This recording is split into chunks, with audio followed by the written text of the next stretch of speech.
Hello everyone! Welcome back to my channel, and for today's vlog, pag-uusapan naman natin na today ang naging journey ng aking parents nung pagdating nila dito sa US ay na-sputum ulit sila. So, dyan lang kayo at magbabalik ako para i-discuss natin ang kanilang sputum journey dito sa US.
Hello everyone! It's been a while, ayan, since the last update that I have nung sa aking IR5 parents petition at nakarating na sila dito sa US and ang dami pang mga paperworks na kailangan asikasuhin, 'di ba?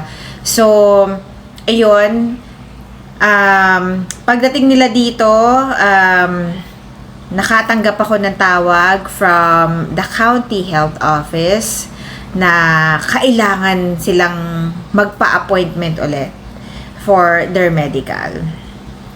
So this letter is for my mom and dad, and the letter says this is from the Sacramento health office, and they said they have been notified by the United States Public Health through the Bureau of Immigration and Customs Enforcement that you are now residing in Sacramento. You are required to have a medical evaluation for tuberculosis within the next 30 days. So, sa lahat ng mga nagva-vlog, no, nai-stop ang kanilang pagva-vlog ng kanilang petition journey sa kanilang mga parents pagka nakakuha na sila ng approval from the embassy na approve na, pwede nang lumipad.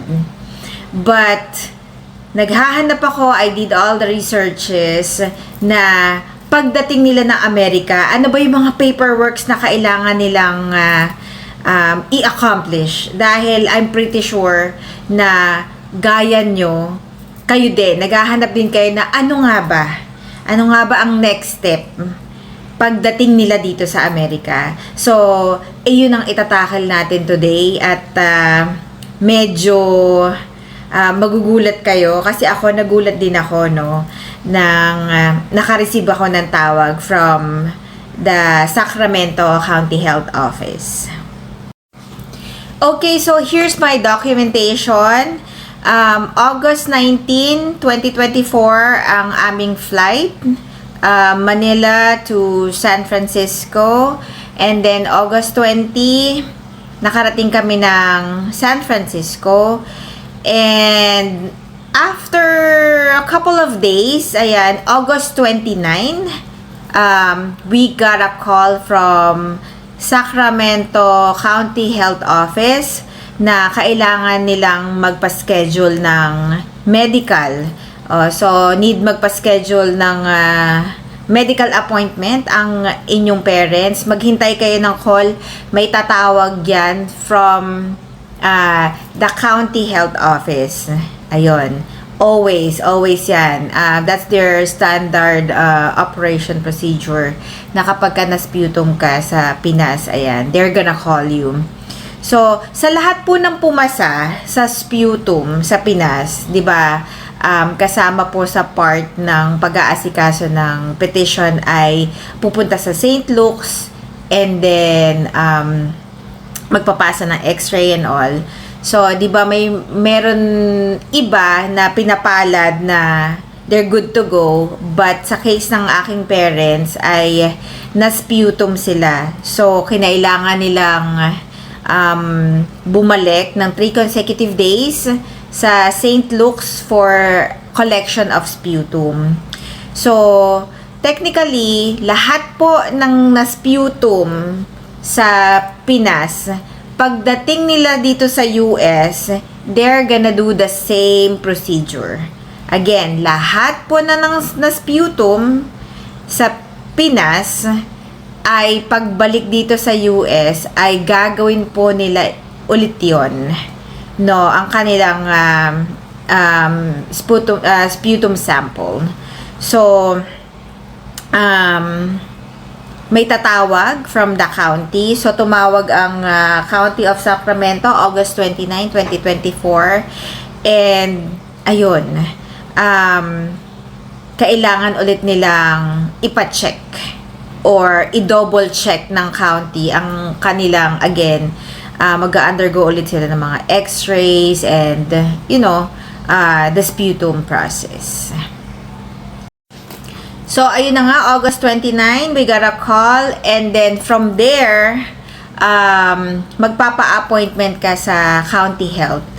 So, ang nakuha kong appointment ay September 13. That's the earliest appointment na nakuha ko for my parents. So, September 13, 2024, it's a Friday, and ano nga ba ang gagawin ninyo ng parents mo pag nagpunta kayo dun sa county health office? So, number 1, make sure na dala-dala nila yung green card if they already got a green card, or kung wala pang green card, make sure na dala nila yung kanilang passport, kasi passport that will serve their identification card, kasi nga 'di ba wala pa silang ID, kakarating lang nila dito sa US. So yun yung dadalhin. And of course, the appointment letter, kasi bago ang appointment nila, since nagpa-appointment ka over the phone, no, padadalan ka niyan within a week ng appointment letter. So, ayun, na kailangan nilang pumunta sa kanilang medical. So, this is their appointment letter. Appointment letter reminder from the chest clinic with Dr. Sundari. Their appointment time, it's 1:45 p.m. and the address is 4600 Broadway Suite, 1300 Sacramento, California. So, ayun na nga, day of the appointment. Ang una nilang gagawin ay papipirmahin sila ng HIPAA. HIPAA, it's just, what they call it? It's a confidentiality of their paperworks. And then, sa lahat ng kanilang ginagawa, let's say, x-ray, and kailangan silang makausap ng mga employees doon sa county health office, lagi nila akong kasama kasi ako yung kanilang translator. Pero, pwede ka namang mag-hire, hindi mag-hire, pwede ka mag-ask ng translator kasi meron silang pinoprovide, yung county, meron silang pinoprovide na translator, and then that translator is over the phone. So, ayun na nga. And then, ang unang gagawin sa kanila ay chest x-ray. That is the very first thing na pagpunta nila doon, kinuha na sa kanila yung mga ID card and all. ang unang gagawin ay chest x-ray. So, kasama pa rin ako ng aking mga parents sa room nung x-ray kasi nga I have to translate dun sa parents ko yung mga instructions pagka sa kanilang paghinga dun sa x-ray. And then after that, the x-ray, kinausap nga sila nung doktor. So ako naman, ang ginawa ko, hindi na ako nag-act as translator para lang hindi maging biased, alam niyo yun. So, ang ginawa ko ay sinabi ko na lang na sige, okay na kaming magkaroon ng Filipino translator. So ako, hindi na ako nagsasalita. Hindi na ako nagta-translate for them. So meron ng Filipino translator over the phone na naka-speakerphone habang kausap nila yung doktor. So, ine-explain lang doon na kung ano yung ginawa sa Pilipinas. It's the same procedure, lalo na na-sputum sila sa Pilipinas. It's the same procedure ang gagawin pagdating dito sa US.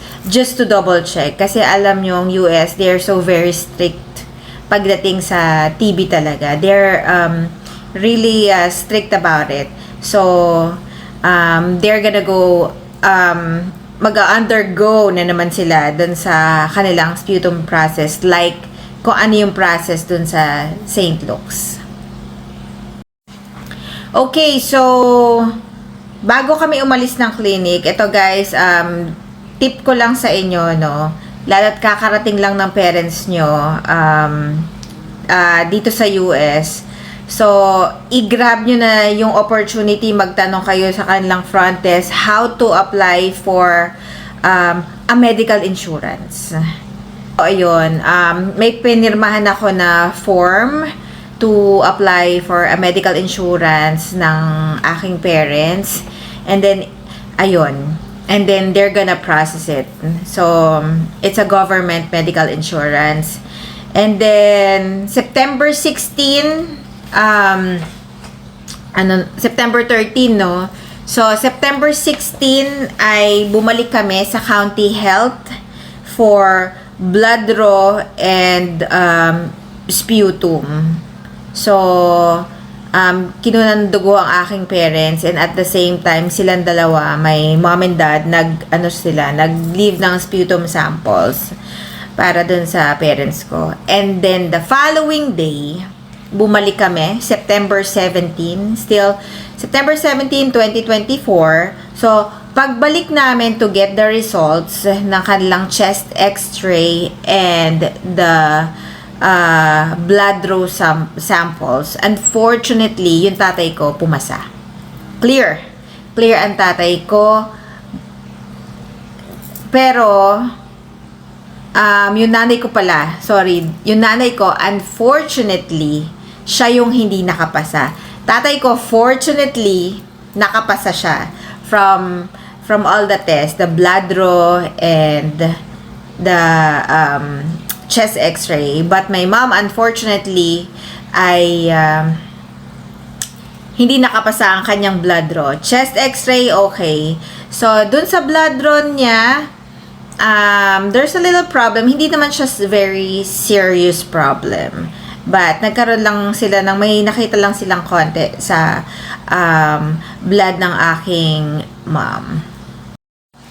Okay, so, yun nga, unfortunately, ay hindi nakapasa yung mom ko. Dahil may nakita sila doon sa kanyang blood. And then, kinausap kami ng doktor na ang mom ko ay kailangan mag-take ng medication for 2 months. Kailangan niyang i-take tong medication na to, and then after 2 months, babalik kami sa office for another check-up ulit. Another blood draw ulit. So, yun. And, ang explanation ng doctor is, yung mom ko daw, may nakita daw na parang it's a sleeping tuberculosis na hindi naman siya active but sleeping. May ganun. So, Ayun, and niresitahan siya. I'm pretty sure lahat ng mga kagaya ng mom ko na merong sleeping TB na nakita sa dugo ay magte-take ng gamot. And this medication, it's free, provided ng county. So, pagka naubos ang supply, babalik ka dun sa county and then they're gonna get you a new one, a set of supply of your medication. So, lahat ng mga medication, lahat ng services na the medical appointment, the x-ray, everything, it's free. So, wala talagang babayaran. Sagot talaga ni government, lahat-lahat. So, ayun na nga, and dahil dyan, kailangan maggamot ng aking mom. And after 2 months, kami po ay babalik. Ayan, babalik po kami sa county health para sa last blood draw ulit. Just to make sure na okay yung gamot. So, yung gamot, wala namang naging side effect sa mom ko. And naging okay naman siya. Kaya, ayun, good. So, ito yung gamot na need i-take ni nanay para ma-cure yung quote-unquote sleeping tuberculosis. It's rifampin 300 mg capsule. So, with this letter, naka-indicate dyan how to use it 1 or 2 hours before meal. Nakalagay din dyan yung mga possible side effects na pwedeng maramdaman ng pasyente.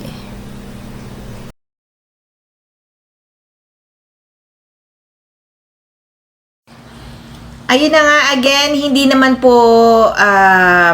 lahat ay nag-undergo sa medication na to, no, sa pagme-meds. So, kagaya ng tatay ko, he's clear. Hindi na niya kailangan mag-take ng meds at hindi na niya kailangan pang bumalik for 2 months.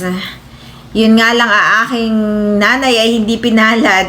Kaya, she needs to go back to the office after 2 months. And again, sagot po ng gobyerno ang kanilang gamot. It's free. Basta sagot po lahat ng government ang mga fees. Kaya wala po kayong dapat ika-worry. And again, ito pong aking vlog ay sa lahat ng mga nasputum sa Pilipinas na hindi porket nasputum sa Pilipinas, pagdating mo dito, okay na kasi na-clear na tayo sa Pilipinas, no? Hindi po. Pagdating po natin dito, lahat po ng nasputum sa Pilipinas ay mag-undergo pa rin ng sputum dito sa US. So, this is Sacramento County Health Center, located at 4600 Broadway, Suite 1300, Sacramento, California. And tayo po ay papasok sa kanilang chest clinic. Diyan ginagawa ang mga x-rays and blood draws. And diyan ka mag-check-in sa kanilang front desk.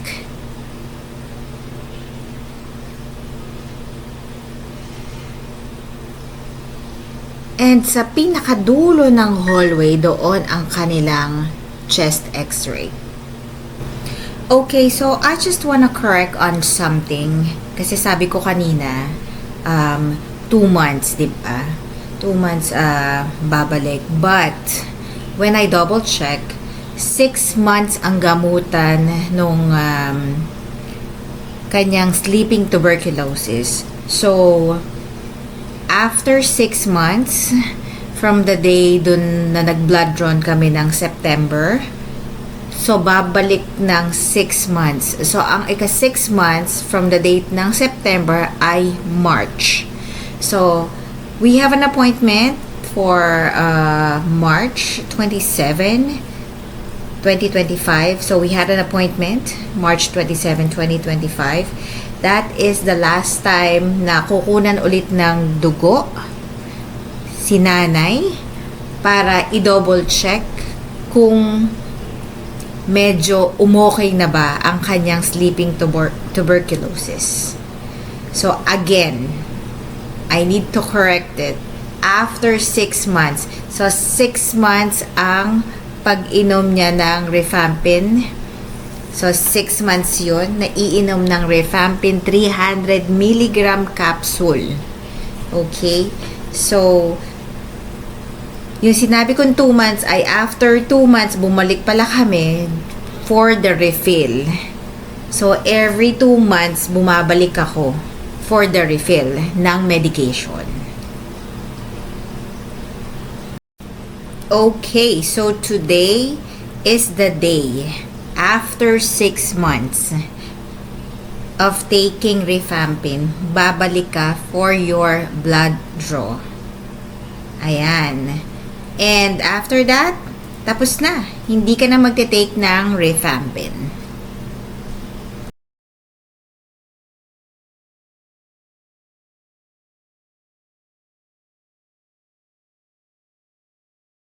So, this door, paglabas mo ng chest clinic, ayan, andyan yung door papunta sa pharmacy.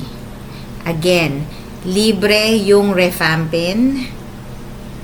And, ayan ang kanilang pharmacy. Hindi na ako masyadong kumuha ng mga videos dyan dahil it's prohibited. Bawal kumuha ng videos at mag-take ng pictures.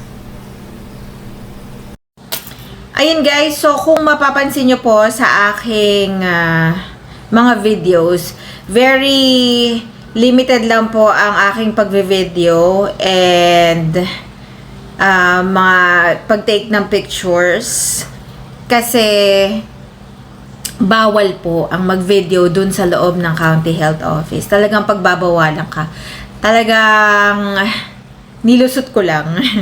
Para magkaroon kayo ng overview kung ano po yung itsura ng county office at kung ano pong itsura nung clinic na pagkukuhaan ng gamot, yung kanilang pharmacy. Medyo malaki yung kanilang pharmacy doon. So, yun. Kaya po siguro walang masyadong nagva-vlog ng ganitong topic kasi nga bawal. Bawal ang video, taking photos and taking videos sa loob ng county office. Masyado silang strict. It's really prohibited. Thanks for watching. Please like, subscribe, and hit the notification bell para lagi po kayong updated sa aking mga vlogs. Thank you so much! Till my next vlog.